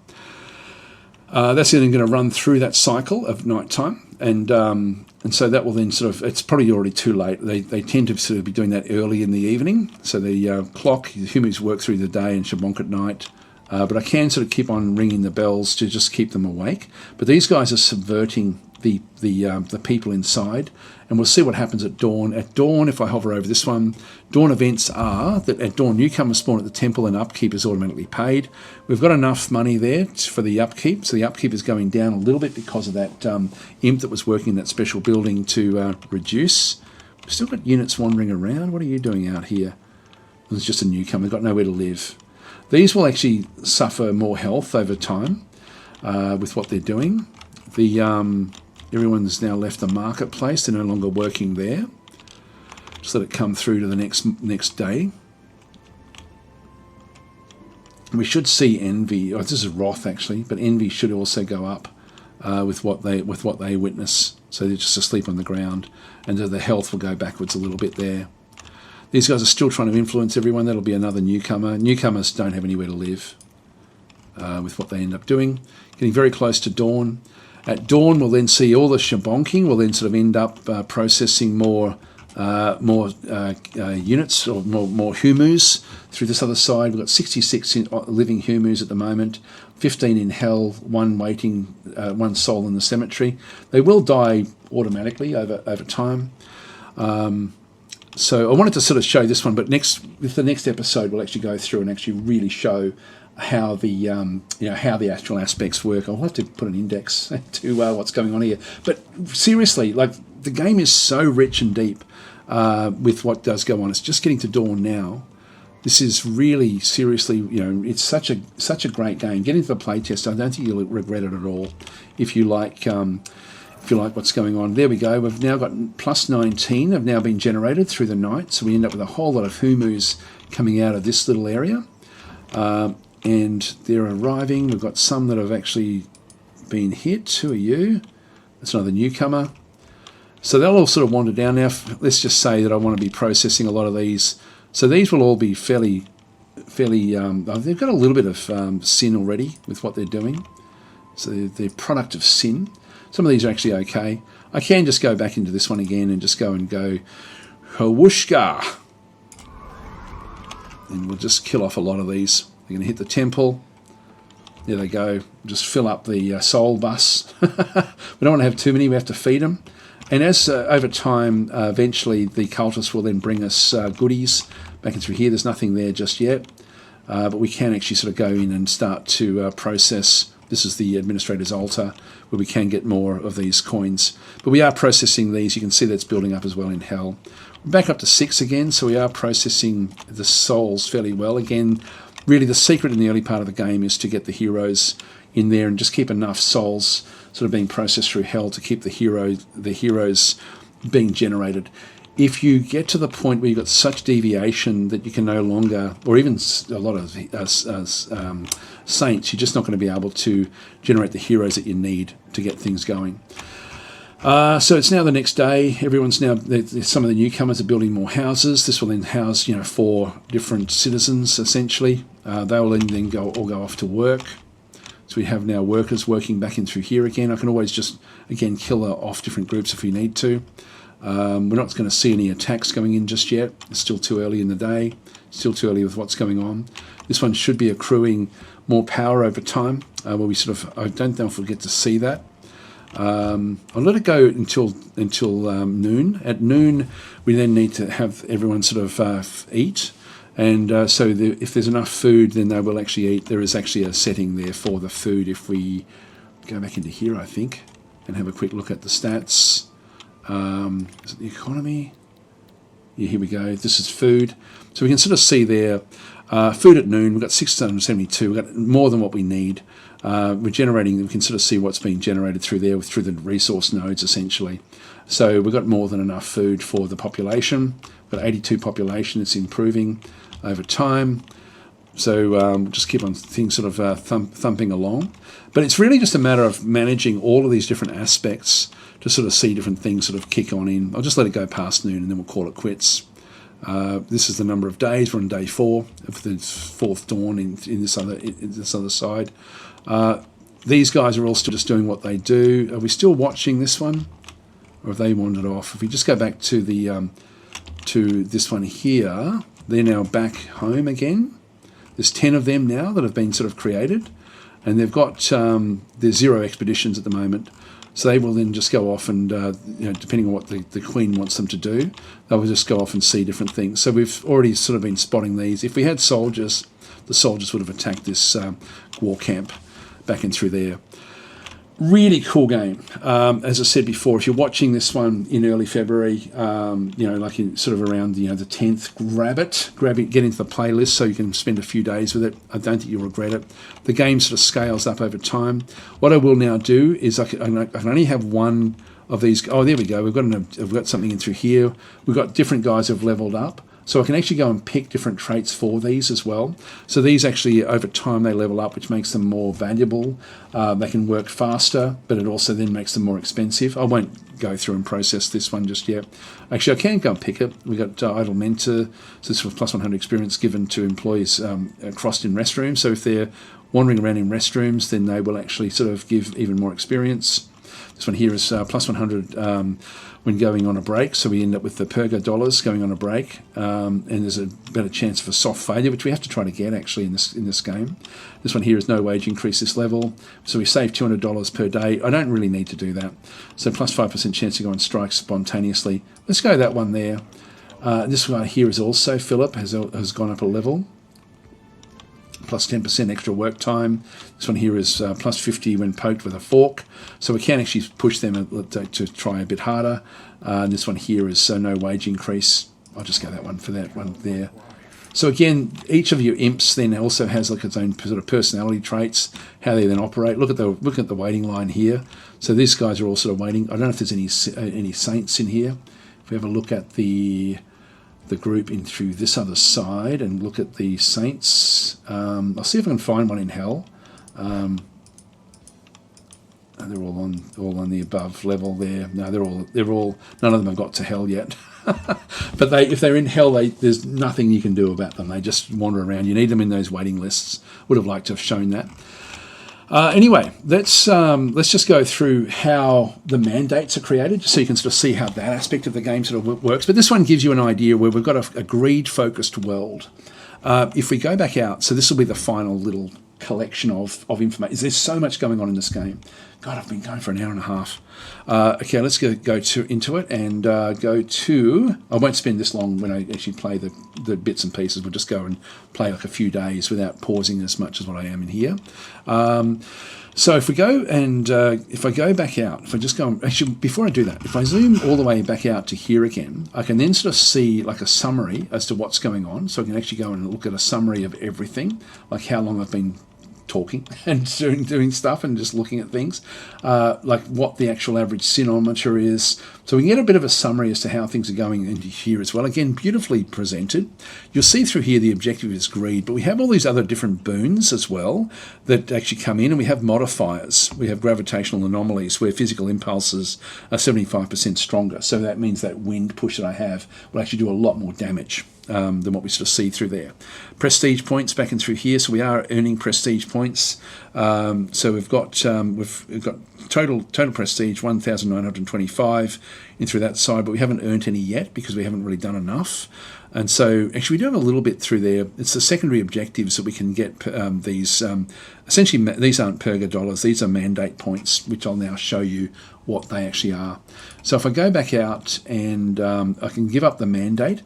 In the playtest, and I've actually thought we should really be able to play more than one mandate at a time. If I go and give up, I'm going to then abandon this world. I'll just go and confirm that. And so I'm now back to a, so this is now going to be the end of this particular world. Bang, gone. The temple now crumbles. Failure. Okay, there we go. So that's it can fail in different ways, but this is a total failure. And we picked up no actual mandate points at all. So we're then going to go through to the next mandate. So there's a survey there. Again, if you are playing this particular version, you're going to then have a survey, which again is a great game. God, there's just so much in it. It's so polished. I'll just go and pull it back out here. This is what the mandates look like. And so what you've got is and I've got a hell of a lot of prestige points. Actually, they're not mandate points, they're prestige points. And so as you complete different things, like I don't know what it's going to be when you're playing the playtest. And I hope that they make them smaller than what we see through here. So we can earn ourselves 500 prestige points by finishing off. So own demons during 3 consecutive days. This one has actually got like a lot of prestige points that they've then generated through here as well. So we can generate a lot of trying to get this one. So this one here we would need to get such high deviancy and such strong fighting forces that would need somebody to actually have. We need to build a very, very strong military.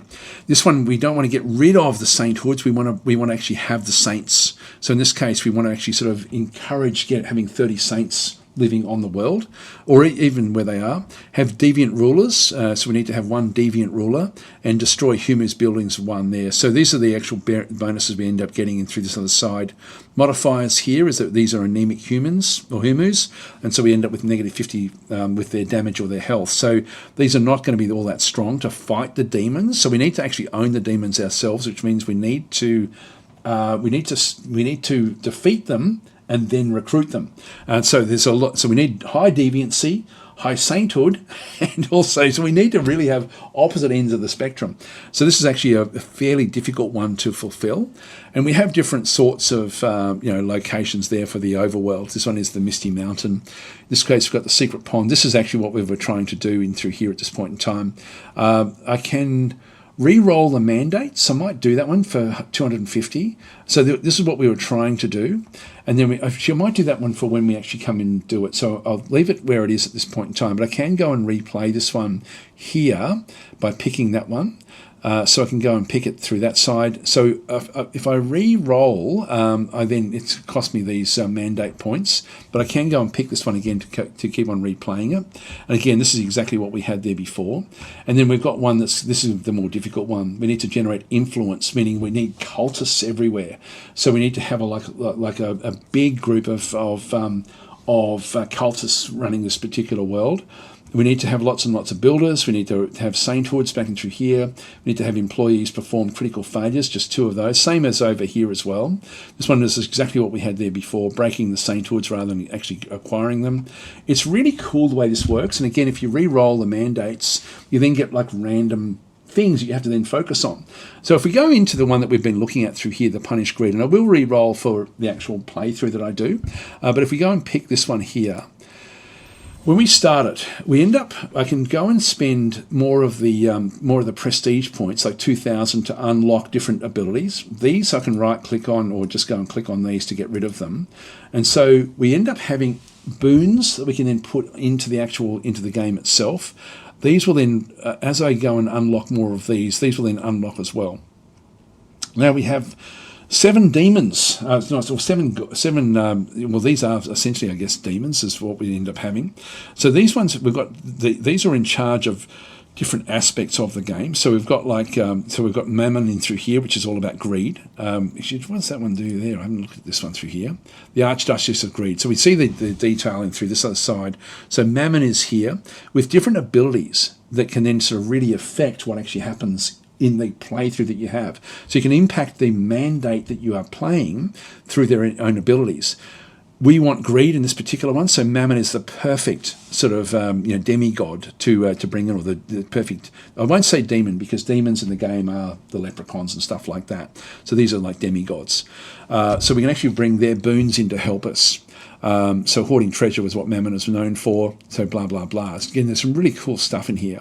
The next one we have is going to be about Wrath. This is Satan, so the demigod Satan. Wrath, destructive magic, war. So these are the sorts of things. And if we go and pick these ones up, we've got an arms race, trades the Hell Puppet Show for Zap. So instead of having like a puppet show to try to sort of get the ability to actually cast the actual spells like that we need to do damage, we end up with Zap as one of the damage spells straight from the start. Favours rulers with a soldier focus as well. So again, if we put this one in as one of the mandates in through this other side, we're going to end up with a ruler initially that will actually be all about soldiering. So if we needed Wrath and soldiers, this would be the one that we'd go for. We can also see, if I get rid of that one through there, we have other abilities. So Wrath Absorption, so punishes Wrath, earns you faith coins, but for humans are more vulnerable to the sin. So again, we'd end up with much more wrathful sins on the overworld, and when we punish them, we end up getting more faith coins as well. So we can then do more direct damage on the actual world itself. It's incredible. Again, just everyone's sort of talking about this being into the meshing of the gears in this game is just phenomenal. There's so much going on, but the meshing is just next level. It's just brilliant. And then we've got like Pain Gorger in through here. And as I unlock more and more of these, I can sort of get more unlocks through here. This one here, we've got Baphomet. If I just go and click on that one through there. So Baphomet through here. I haven't unlocked this next one through this other side. I can click on that one to unlock it. So we can sort of see the different abilities we end up with, getting different bits and pieces. This is the Gluttony one. Horns of Plenty. So we can again get sort of like wasteful punishment, punishing gluttony, may remove other sins, but humans are more vulnerable to this sin. So again, very, very cool if we end up sort of getting like where we have to sort of try to if we got a mandate where we're trying to sort of do glutton. We've got this one through here, the Singularity. This one is Sloth. Again, different abilities in through there. This one here is Ozymandias. That's actually cool. So Ozymandias is, of course, the a god, not a god, a king, like Ozymandias, the king. There's this famous poem, like one of the most ancient poems. Anyway, this is not Ozymandias. This is Ozyhumandias. I love it. Envy is what this one actually goes for. And then we've got Gabriel, and so Gabriel is like a saint, and so this one is the anti-sins, the saint, the demon hunting. So Gabriel is going to have other abilities like where sin is outlawed, trades the waiting booth for Soul Blast and a few other things, and the tithe of the pure. So saints reduce your daily upkeep, but deviants increase it. So again, we can sort of end up having these different things. I can then get more of these unlocked as well. Zeal beyond death, for example. So depending on what we wanted to do, we can use any of these. There's a couple there that we actually don't have just yet, so that they may be coming later. I mean, they will be coming later, I would assume. Sorry, I'm covering up Gabriel in through there, but anyway, that's what he looks like. So we can sort of then go and build the mandates with whatever we want. I can go and click on more of these to unlock them. I've only got 2 unlocked at this stage. But in the greed one, I'd be definitely going into here. So what I did there was I got money laundering. So trades a restroom for the impish resources, which gives me more money. And it also gives me a plus 20 permanent chance to have rulers with the wealthy bourgeois personality. So even if I killed off my ruler, I've got a very good chance of getting another merchant ruler, which is going to then have and also the wealthy bourgeois as the first ruler's personality, which sort of sets us up, which is what we saw there in the game. So by putting that one in there, it just forces the ruler's hand a lot. And then this next one, Tricks of the Dead, Punishing Greed reduces the daily upkeep, but Humus are more vulnerable to the sin, which is exactly what we need for that first one through there. This one here is Unparalleled Tax Expert, so upkeep can be reduced below 0 and earn you $, so we can actually sort of end up getting more taxation. So I could actually, for example, just go and click on that one, spend some of the bucks in through there to unlock that one, and then just go and drag that one across. I could spend 3,000 there, for example. Actually, I'll just go and click on that one. So we've got there, everything has a price. You can use $, to cast spells. If I just go and place that one in there, for example. So that one, by doing that one, it can make overall what you're doing a little bit more sort of, I guess, easy in the sense of actually getting more $. But I don't know how much of this I'll actually sort of put into the game that I end up playing. I will actually re-roll the mandates, though, and we'll sort of see what we end up with. In fact, I might just do that now. If we just go back out again. So, again, we've got the secret pond in there. If I just re-roll the mandates, because I've got heaps of these at this point in time, just re-roll them. So we end up with, like this is Frostvale, like the Overworld. The Underworld is pretty much, I think, it can change the layouts here a little bit. In this case, again, you can sort of see that these are quite hard, like to get. Own demons during 5 consecutive days, earn 750,000 $, and maintain upkeep for 3 consecutive days in through there. That's easy enough. Yeah, that shouldn't be any real problem. Actually, we need to actually have that upkeep there. So we need to have 25,000 upkeep. Wow, that's actually a lot. That'd be a bit difficult. We've got different modifiers again that come in. The Omens of Greed. Humans gain plus 75% more greed. We need to destroy Humu buildings. That's going to be through spell casting, etc. So we've got all these different things. This one's a much easier type one. But I'll re-roll before I sort of start my actual playthrough. So anyway, I hope you've enjoyed seeing just how rich and deep this game is. There's just so much that goes on. I really thought I'd be able to do this in under an hour, but it's we're nearly 2 hours in. But there's a lot to go through. You can see there, that's the depth in this game is just next level. It's unbelievable, really, with what it actually does do. I hope that's been helpful, like just to show you just how much goes on in this game. It's just next level. It's more than the sum of its parts with the way it sort of all works, and the elements all just intermesh just so brilliantly. Oh, by the way, you can change the difficulty is in here as well. So you've got sort of different things. Like we start off, like at normal, you start off with 9,000 $. And through here, you start off with 12,000. You've got faith coins, 100. You start off with 100 there as well. Rule of corruption. So this is actually the sins with what they end up getting. So in this case, they have less at the start. The Overworld, the enemy numbers are less, so you end up with less squawkers and wargs. The soul rot duration, actually we didn't talk about that. We'll talk about that when we get back into it. So when a soul wanders in the cemetery while waiting for the Reaper bus, their soul slowly rots away, where they can actually end up becoming zombies. And so this is when we can sort of get like other types of negative things happening. So we end up on easy, we have a lot less. We get more time for them to. So the more they wander around in the cemetery, the more soul rot the soul actually ends up getting, which can then sort of end up, as I said, corrupting them to become zombies. Then in hell, infernal corruption there is going to be -20, so they don't gain as much corruption as they walk through hell, and then the upkeep cost is also a bit lower there as well. So the overall, that's just the imps and things like that. As we go hard mode, we end up with less $, less faith coins at the start. Enemies are higher. Actually, I might even play this way, That'd be fun to play on hard. I think we'll do that. And then we actually have the masochist in through here again, where we've got like complete corruption with the ruler. Yeah, this will be fun actually. I'll play on hard when we actually go and start that one. That'll be in a couple of days' time. I'll do this one. That'll be again just around about the time that this playtest actually does start. Anyway, hope you've enjoyed that one. I'll be back in a couple of days, and we'll actually just rip into it. I think we'll play on hard mode, and we'll just re-roll some mandates and see what we end up getting. I'll just go actually I'll just go and make that hard already. So just confirm that it's going to be the way that we play. Great game. get into the playtest if you're sort of watching this early enough. If not, maybe wishlist the game. But again, thank you again to Team 17 for sponsoring this video. It's been a long video, but there's been a lot to talk about. I'll catch you next time. Thanks for watching.